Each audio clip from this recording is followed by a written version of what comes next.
125 години животновъдна наука в България и 82 години Земеделски институт в Стара Загора. Това беше повода за срещата Международна научна конференция в Стара Загора.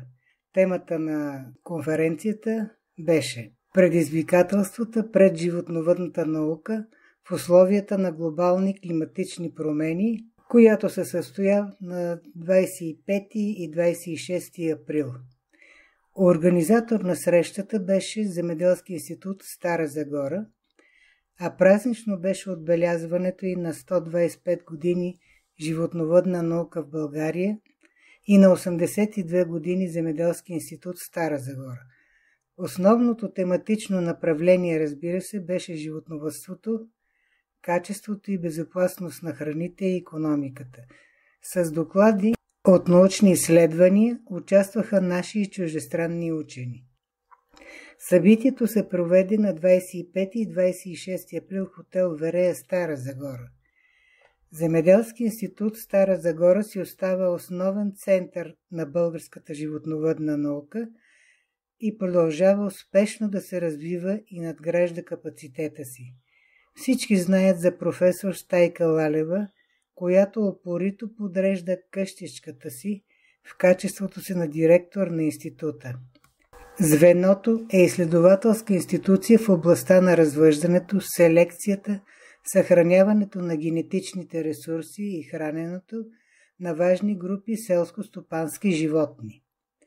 В института научният екип увеличава разработването на технологии за намаляване на риска от воден дефицит и екстремни температури при отглеждане на полски и фуражни култури и производство на концентриран фураж. Обогатяват и разпространяват знанието в областта на животновъдната наука и осигуряват автентичен размножителен материал. В встъпителното си слово директорът на института професор доктор Стайка Лалева благодари на община Стара Загора за добрата работа през годините и отзивчивото и бързо съдействие при всеки въпрос. Тя поздрави присъстващите и, разбира се, официалните гости и участници в конференцията, които бяха представители на Държавен фонд земеделие, Тракийски университет, Пловдивски университет, Институт по животновъдни науки Костинброд, Научен център по животновъдство Смолян, Посолството на Китай в България, експерти от български и международни университети и други институти по животновъдство. Адмирации за компетентното ръководство на Земеделски институт Стара Загора за запазване духа на традициите и приемствеността, за професионализма и амбицията на екипа, от опитни и млади учени и специалисти за превръщането ви в модерна изследователска институция, част от европейското научно пространство. С тези думи професор доктор Божанова поздрави екип на Земеделски институт Стара Загора, като им пожела също да бъдат съзидателни, активни и все така успешни.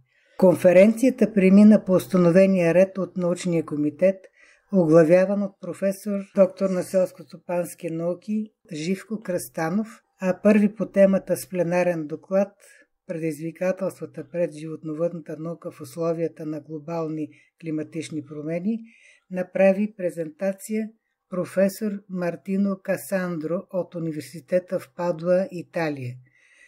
Последваха го колеги с научните си доклади и постери, които ще бъдат публикувани в научните списания на Селско-стопанска академия. Организаторите на събитието се погрижиха колегите им да релаксират и да изживеят празника си на вечеря в приятна обстановка на ресторанта Хотел Верее. Професор Митко Лалев лично се зае с забавната част, демонстрирайки различни таланти на учен, певец и танцор, за което беше бурно аплодиран. И наистина за всички стана ясно, че животновъдите са най-сплотените в земеделската научна общност. Могат усърдно да работят, но и много сериозно да се забавляват.